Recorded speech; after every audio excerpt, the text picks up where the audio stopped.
Bahamas Tonight. The Northern Edition starts now. This is the Bahamas Tonight, the Northern Edition. Good evening, all. I'm Shashina Rule. As always, it is so great to have you with us. Topping the news, members of the Pastors Forum are not happy with the government's decision to table gaming legislation by the end of this month. The group of Christian leaders say they remain adamant that the effects of gambling can be detrimental to this society. As the government prepares to table legislation on gaming in the country, members of the Pastors Forum say they are disappointed that the leaders in this country were not guided by the referendum, where the people of the Bahamas voted overwhelmingly against gambling. At the beginning, the government had indicated that taxes on gambling houses would be about $40 million per year. They are now saying that it could be as low as $12 million a year. What the government is not saying is how much it would cost to manage and police gambling houses. Could that cost be as much as $12 million?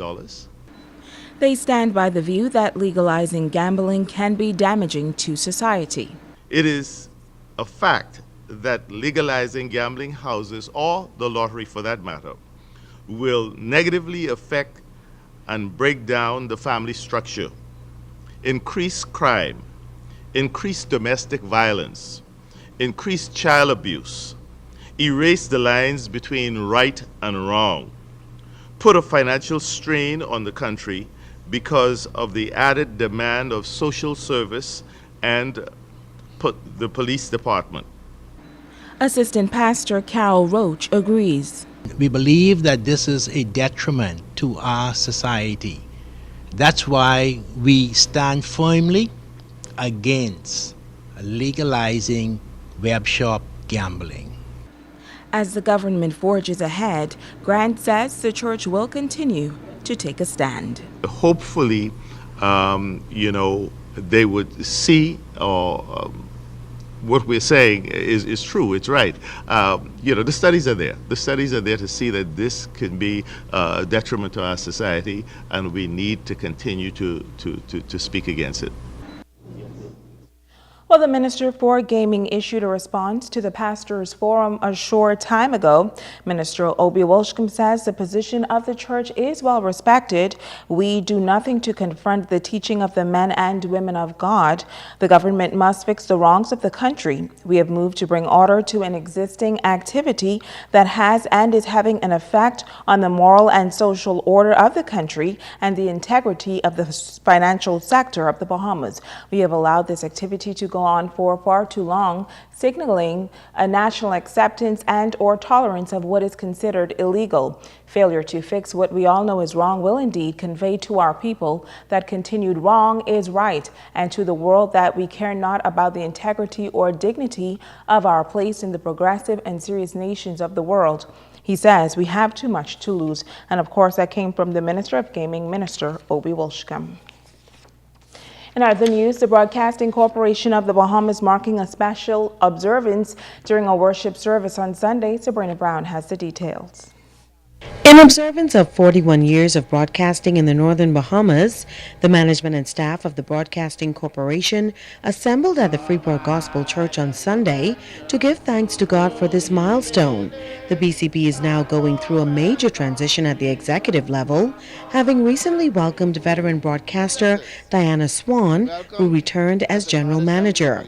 Minister of National Security with responsibility for the corporation, Dr. Bernard Nottage, reminding the ZNS staff of their awesome responsibility to the community. People are expecting from you a quality of service, a quality of news and features that will inform them, entertain them, and enable them to know what's going on in the rest of the Bahamas. The minister also used the opportunity to address the issue of violent crime, which he says appears to be on the increase in Grand Bahama, with some 9 murders recorded for the year. The minister says this is unacceptable, and he's calling on everyone to do their part to combat this growing problem. The people who are carrying out these crimes are us, or our children. And we've got to do something about it. So, whenever you have a problem like that in a country like ours, who you can blame? The minister. Because I have responsibility and I'm supposed to be able to do something about it. But one thing I've learned in this job as in other jobs is we cannot do it by ourselves. We need the support of the community. Minister Nottage says for almost a decade now, the Bahamas has been witnessing an unprecedented crime wave. He says the government is committed to doing everything possible to stamp out this menace to society. According to the National Security Minister, research shows that poor family structure has resulted in an increased at-risk youth population. His ministry, he says, has implemented 2 youth initiatives to counteract this problem: Shock Treatment, which has a weekly television series on ZNS, and Give Every Child a Father. Sabrina Brown, ZNS Network News. From the crime beat tonight, police are searching for 21-year-old Rigmy Soliver, aka Chicken, of Colony Villas, Waddell Avenue. He is wanted for causing grievous harm. Police say he is considered armed and extremely dangerous and should be approached with caution. Soliver is about 5 feet 5 inches tall, 150 pounds, dark brown complexion, average build with short hair. Now, if you have any information that could assist police in their search, you should contact 350-3107 or 8-911-919 or your nearest police station. Stay with us. The Bahamas Tonight, the Northern Edition, continues right after this. Bringing news that matters to you. You're watching the Bahamas Tonight, Northern Edition.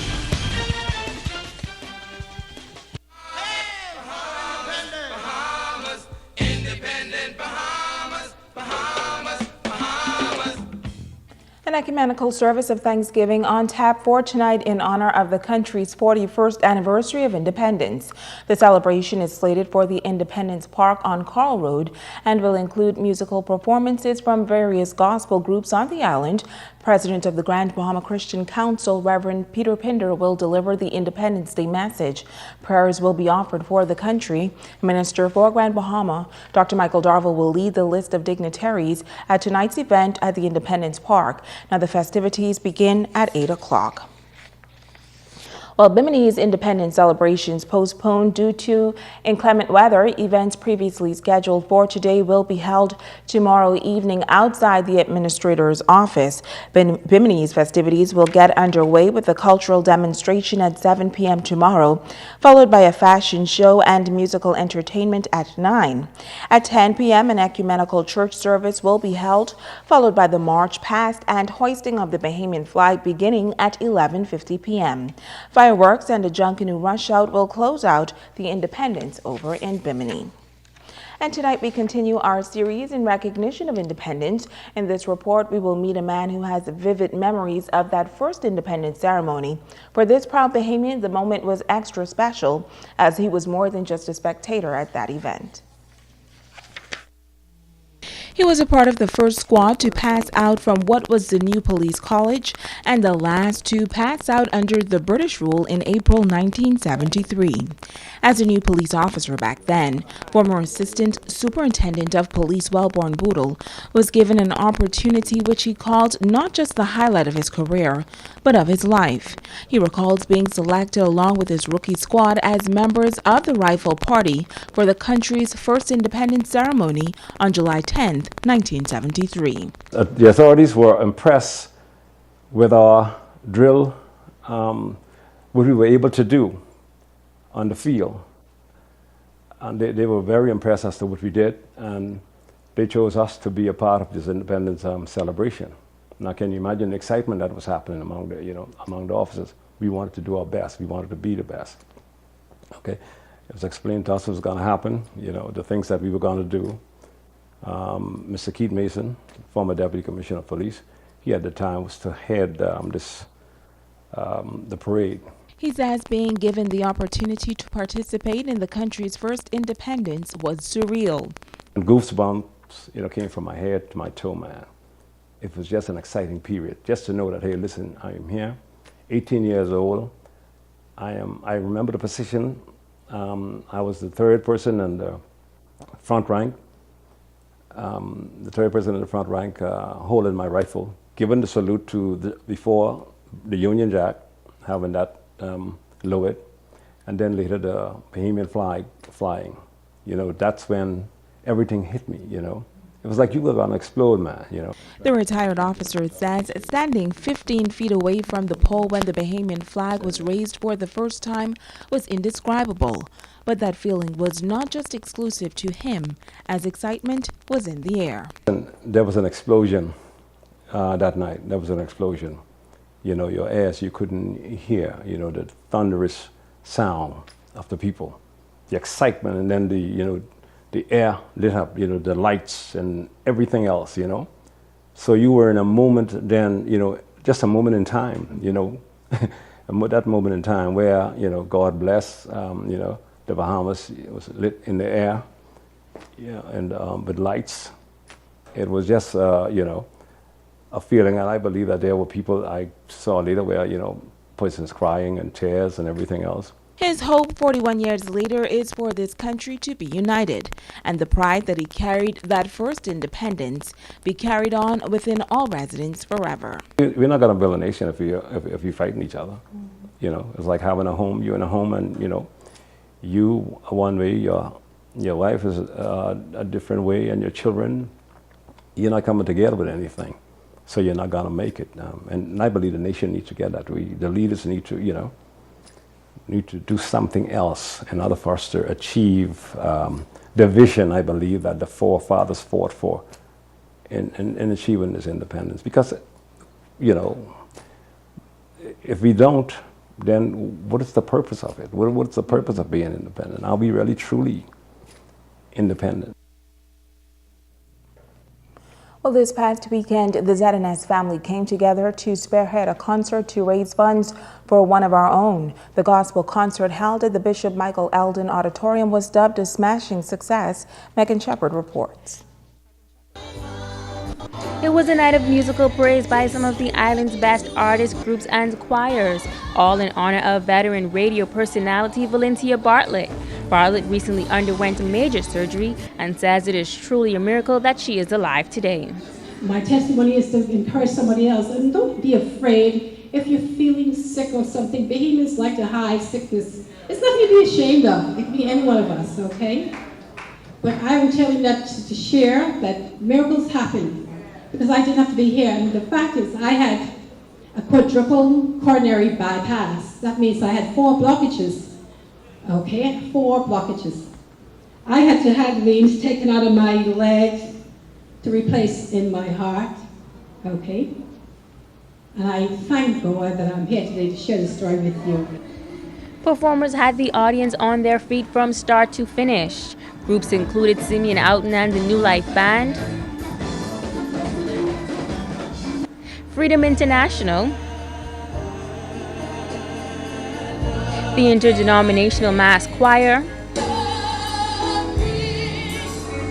newly appointed General Manager of the Broadcasting Corporation of the Bahamas, Diana Swan, says she is pleased that her first official assignment is such a meaningful one. This is just a little bit to show how much we care and how much we love her dearly.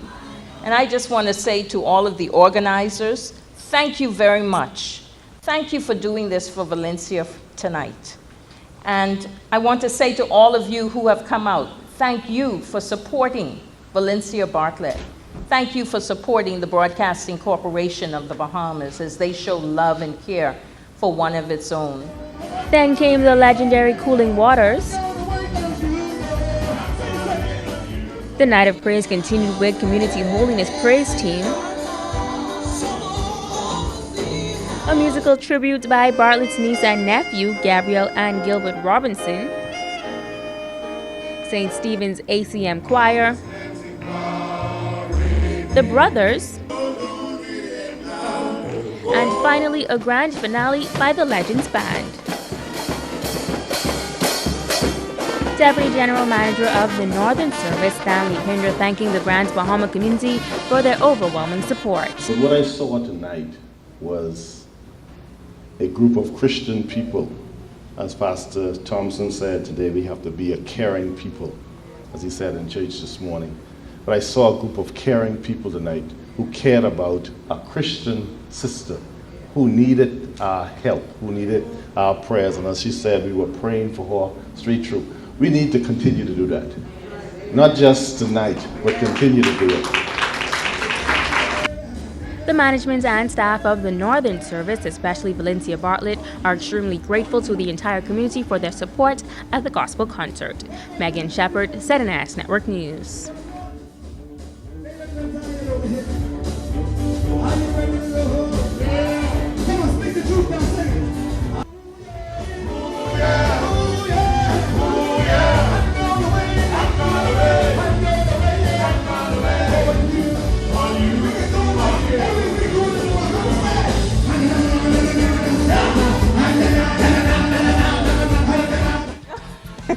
Stay with us for Carter Live Runners and Jacqueline Sports when we come back.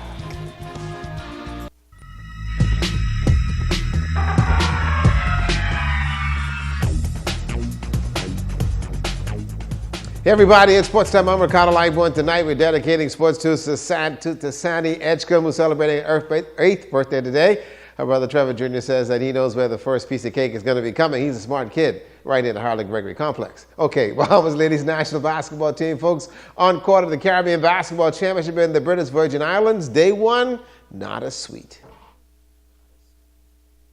Team Bahamas ladies lost their opener to the U.S. Virgin Islands 56-51. Shania Ambrissa had 17 points and 7 rebounds. Jonquel Jones with 15 and 12 boards. Cedra Sweeting had 6 points and Danielle Poitier also with some 5 points.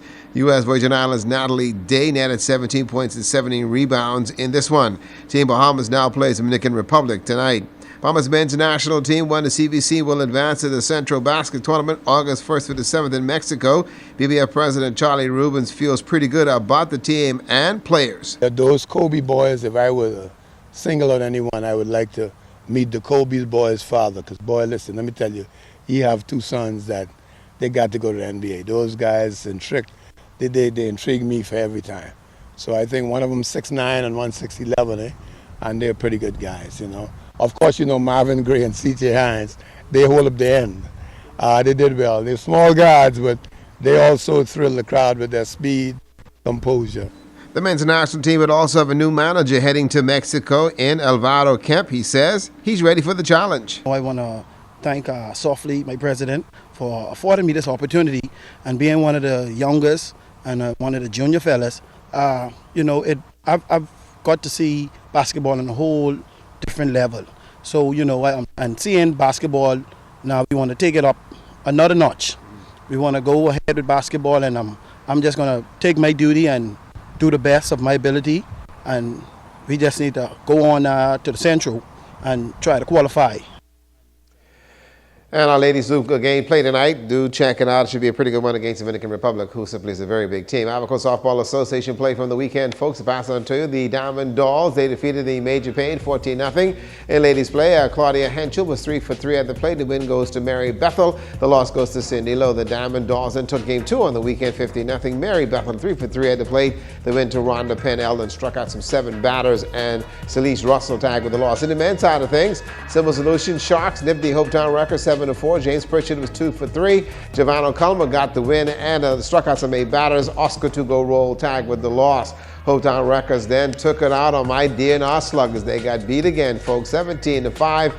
Adrian Biff Henschel, he got the win. Aaron Knowles was 3 for 4. And also Thomas Blanks Kelly was tagged with the loss. Here in the GBASA on the weekend, as far as the Grandma Mountain Softball Association, Elnet XL eliminated its video the Control Chemical Sweepers 11-7. That's a men's showdown. Ken Storrow got the win. The loss goes to Quentin Cooper.